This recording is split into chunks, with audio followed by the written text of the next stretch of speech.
Study IQ IAS, अब तैयारी हुई अफोर्डेबल। हेलो फ्रेंड्स, नमस्कार। मेरा नाम है दिवाकर बोथरा। जैसा कि आप जानते हैं या नहीं जानते हैं तो मैं बता देता हूं, स्टडी IQ में हम स्टार्ट कर रहे हैं सोशियोलॉजी फाउंडेशन बैच, जो 18 तारीख से स्टार्ट होगा। टाइमिंग 1 to 4 PM है। लाइव की रिकॉर्डेड सेशंस आपको 24 महीने तक अवेलेबल रहेगी, that is 2 years। The fees of the course is 18,999 and if you use the code DIVLIFE, the fees comes to 12,500। तो कोड नहीं यूज करने का कोई रीजन है नहीं मेरे पास, until unless थोड़ा सा ज्यादा पैसा हो। कमिंग टू मुद्दे की बात कि हमारा ही कोर्स क्यों, बहुत सारी और ऑर्गेनाइजेशंस है जो कोर्स पढ़ा रही है, आपको क्यों ज्वाइन करूं मैं? अगर मैं फिर बताऊं, as far as my degrees and certificates are concerned, just like other faculties present in the country, I am also capable to teach that। ये इसलिए बोलना पड़ रहा है बिकॉज था क्योंकि आप ये सुनना चाह रहे हो। दूसरी चीज, हम डिफरेंट कहां से हैं सर? बाकी लोग 50,000 में 60,000 में पढ़ा रहे हैं सेम चीज, आप 12,500 में दे रहे हो, तो क्वालिटी कहां से दोगे आप? क्यों? क्योंकि इतने में कौन क्वालिटी दे पाएगा? अंडरस्टैंड, इकोनॉमिक्स में आप पढ़ते हो scale of business, it all depends upon where you are working.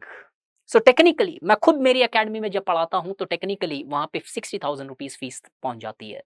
But when you go to an organisation which is filled with enthusiastic people, strong team partners, peer groups, in such circumstances the goal largely becomes much more broader, where we try to provide as affordable as education at a very minimum cost, but that does not compromise the qualities. ये हमारे दिमाग में common sensical understanding बैठी हुई है कि अगर fees कम है तो शायद क्वालिटी नहीं रहेगी, और फिर भी आपको ऐसा लगता है कि क्वालिटी कम है, तो 15-20 दिन क्लास अटेंड करने के बाद फिर भी समझ में नहीं आती है कि क्वालिटी कम है बस, और आप ये जस्टिफाई कर ले जा सको कि किसी की क्वालिटी हमसे बेहतर है, तो मैं पर्सनली आपकी फीस वापस आपको दे दूंगा टेक्निकली। बट आपके पास जेन्युइन रीजन होना चाहिए कि ये नहीं है इसकी क्वालिटीज की प्रॉब्लम क्या, because I am here to improve, I am always at school. अब आते हैं मुद्दे की बात पे कि टेक्निकली कैसे हम थोड़े से डिफरेंट होते हैं लोगों से। अगर हम सोशियोलॉजी के अंदर देखें, सोशियोलॉजी अगर आपने ली है या फिर पीयर ग्रुप से कंसल्ट किया या सीनियर्स या सिलेक्टेड एस्पिरेंट से कंसल्ट किया आपने, तो सोशियोलॉजी के अंदर सबसे इंपॉर्टेंट रिक्वायरमेंट जो है वो ये है कि लार्जली एनालिटिकल स्किल्स आप में डेवलप होनी चाहिए। मैं खुद मेरी क्लास में क्लियरली बोलता हूं, right more than you read, analyse more than you right. तो रीडिंग सबसे कम इंपॉर्टेंट एस्पेक्ट होता है सोशियोलॉजी का, राइटिंग सेकंड इंपॉर्टेंट एस्पेक्ट होता है, और उससे ऊपर जो आता है वो एनालिसिस। एनालिसिस करनी बहुत इंपॉर्टेंट है सोशियोलॉजी के अंदर। होता यह है कि स्टूडेंट्स को क्लास के अंदर कंटेंट पढ़ा दिया जाता है, मार्क्स पढ़ा दिया जाता है, डरखाइम पढ़ा दिया जाता है, stratification, power, politics, Andre Beteille, MN Srinivas, GS Ghurye, so on and so forth. लेकिन अब प्रॉब्लम ये आती है कि जब वो क्वेश्चन डायरेक्टली पूछ लेते हैं तो स्टूडेंट आंसर कर पाता है, लेकिन अगर थोड़ा सा क्वेश्चन घुमा दिया जाए तो वहां पे इशू आ जाती है। यूपीएससी के कुछ क्वेश्चन इस तरीके से आए हैं, people who are excluding themselves and people who are are being socially excluded। Poverty too, can we equate poverty with poor living? किताबों में आंसर नहीं मिलेंगे, आपके पास स्ट्रॉन्ग कॉन्सेप्चुअल ग्रिप के साथ साथ एनालिसिस करने की कैपेसिटी होनी चाहिए। 2015-16 में प्राइवेटाइजेशन ऑफ एजुकेशन के ऊपर क्वेश्चन आया, मनरेगा के ऊपर क्वेश्चन आया है, सर्किट्स अर्बनाइजेशन के ऊपर क्वेश्चन आए हैं, रूरल मिशन पे क्वेश्चन आए। इन क्वेश्चन को सोशियोलॉजिकली लिखने के लिए आपके पास एनालिसिस होना चाहिए। सर होना चाहिए, ये तो हमें समझ में आ रहा है, आप क्या कर सकते हो? आपका कोर्स में ऐसा क्या है कि एनालिसिस होगी? द पॉइंट इज दिस, जो कोर्स हमारा फाउंडेशन रहेगा वहां पे आंसर राइटिंग का तो ऑलरेडी मैंने एक वीडियो बनाया, just please do have a look if you are interested in answer writing of sociology, कि हम अपने कोर्स में आंसर राइटिंग कैसे आगे बढ़ाएंगे और कैसे वो हमारे डेली एक पेडागॉजी का पार्ट रहेगा, ना कि सिर्फ एक वीकली टेस्ट जैसी एक रिडंडेंट एक्सरसाइज।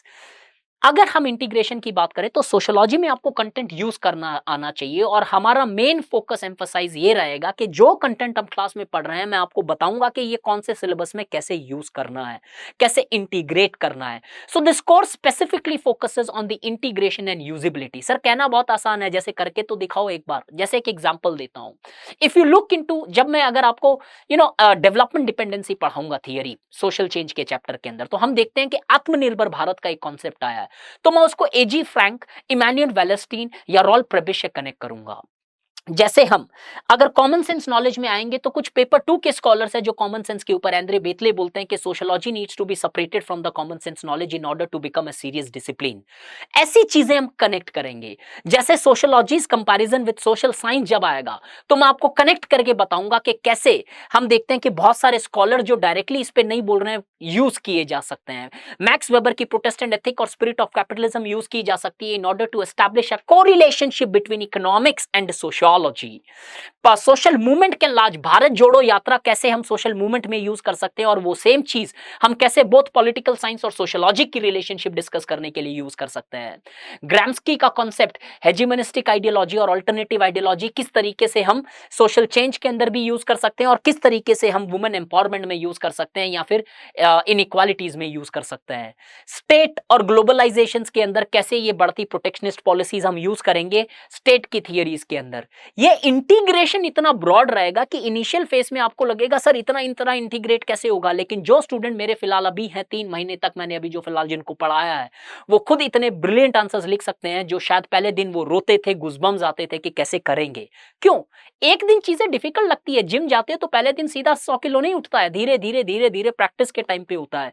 सो अगर आप रेडी हो वो डेडिकेशन दिखाने के लिए, और अगर आपको लिटरली इंटीग्रेशन सीखनी है, यूजिबिलिटी सीखनी है, ना कि सिर्फ साइकोलॉजिकली इसको मान के चलना है कि करना है और वो आप सीधा एग्जाम में जाके करते हो जिससे क्वालिटी हैम्पर होती है, तो you are most welcome in our course. The course is going to commence from 18th of October. Live sessions would be there from 1 to 4 p.m. You are most welcome, and we'll together learn sociology. Not only learn sociology, but the concepts, the answer writing, the analysis, all would be taken care of. और जो मैं बोलता हूँ वो मैं definitely करता हूं।